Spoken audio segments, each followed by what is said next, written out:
We're back with Secure Freedom Radio and joined this segment by retired Major General Paul Vallely. Now, General, you're in town this week for something I think might be very helpful. You and another good friend of the center, Admiral Ace Lyons, and some of your friends are starting the Legacy National Security Advisory Group to help some of the presidential candidates, none of whom have any real experience in this area, get a handle on the dangerous world we live in. Tell us a little bit about that. Well, that's right. We're launching Legacy this week in Washington, D.C. The members of the Legacy Group are all outstanding military, senior military officers, colonels, generals, admirals, as well as CIA operatives and analysts and people that have been involved at the national level for years in what I call securing America. So Admiral Lyons is Ace Lyons, four-star admiral, General Tom McInerney, General Jerry Boykin, and I could name a whole list of about 20 people that make up Legacy. But this came about several years ago, as you'll remember, when the Romney campaign, and he did so well in his first debate against Obama. And then I was given a call to provide him information on what went down in Benghazi. So we provided the Romney campaign all that information. Well, they came back from their coordinator in Washington and said, Joe Valley, we're going to go with the economy. We're not going to attack Obama on national security or Benghazi.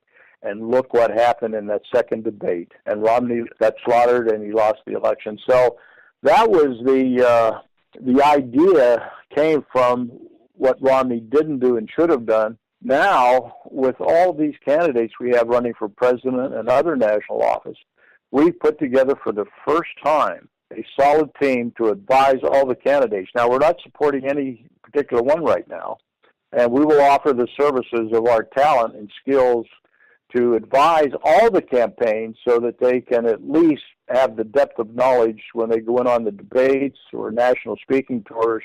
They can talk intelligently about protecting America today and tomorrow, and also military strategy to win wars. Well, that seems like a great idea and vital, like I said.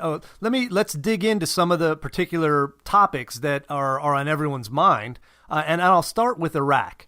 Obviously, the situation there with the Islamic State is a mess. I would say mostly due to the fact that President Obama went ahead and left us a vacuum that the Iranians and ISIS filled.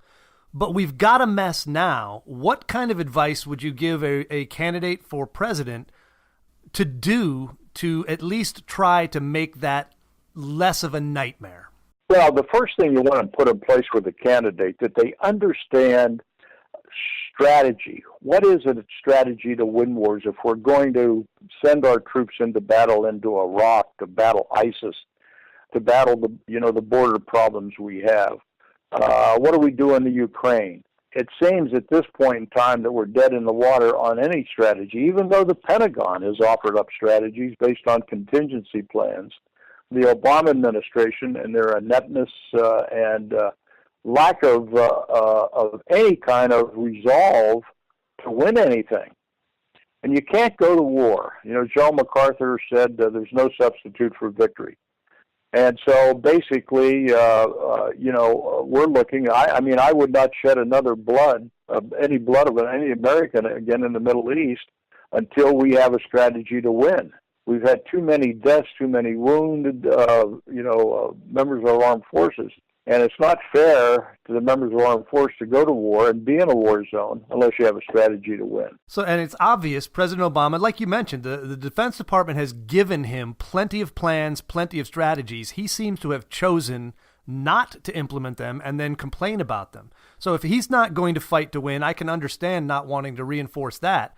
Do you think there's any potential for one of the upcoming presidential candidates to put forth a plan to actually defeat ISIS? Well, I think so. But before they do that, they've got to understand how we're structured, our capability, what the enemy threats are to America, and then to be able to eloquently put that out to the American people of why they should be elected President of the United States. And so you have to set that in place based on the experience with Romney last time, that we have to prepare our leaders.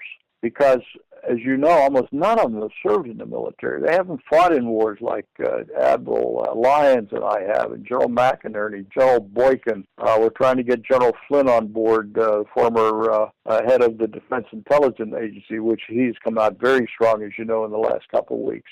So we can do that in detail. We can show them how to use air power, naval power, use of special operations forces, revitalizing our human intelligence capability around the world, which has basically been disseminated over the past decades.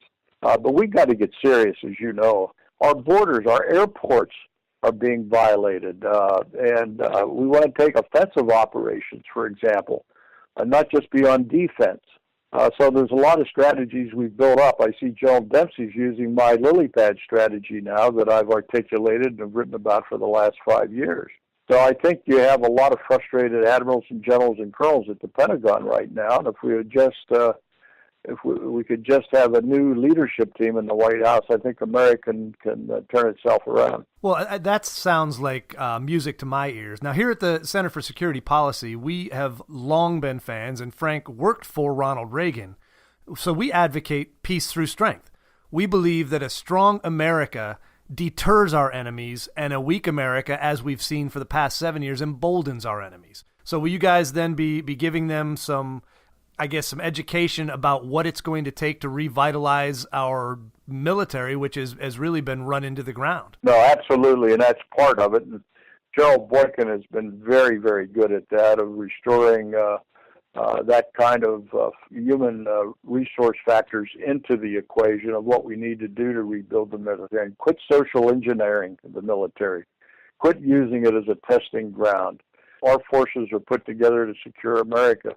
And you may know I was one of the first people for Center for Security Policy with Frank about 8 years ago. Frank and I have worked very closely together over the years, and I would like to have Frank consider being on the legacy team as well. I've been involved with you all for a long time and appreciate everything that the center does. Well, we think Frank listens to the radio show, so we can get a message to him and let him know about that. Now, other than that, are there other hot methods? Obviously, we've got dealing with our enemies, we've got the hollowed out military and restoring that. Are there any other things you think in the national security realm that these candidates should really know more about than they do, given their relative lack of experience? Yes, absolutely. They need to thoroughly understand what intelligence is all about, the different levels of intelligence, how we gather intelligence around the world. For example, in Ukraine, over in the Asian area, in the Middle East. I'm the only one that's been inside Syria the last 2 years. I went in with 400 members of the Free Syrian Army. And you can see that on YouTube if you type in Syrian Opposition Liaison Group. You can see me with 400 men inside Aleppo, the most dangerous city in the world at the time. And I've met with General al-Sisi twice. So, the background that we have of people and talented military, senior military, are so frustrated. And one of the things I got to tell you, we're very frustrated because we haven't seen too many of the generals and admirals on active duty standing up, and the misuse. So we need stronger leaders on active duty. I told somebody on TV, I think it was on Newsmax, maybe a week or so ago, that if you bring Joe McInerney, Joe Boykin, and Admiral Lyons and I back on duty, we will defeat ISIS in about 60 days. I would not want to be in their shoes.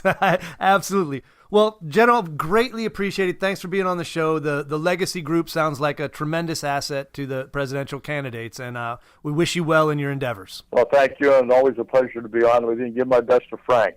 That's going to wrap up Secure Freedom Radio for today. Frank will be back tomorrow, bringing you more ammo in the war of ideas.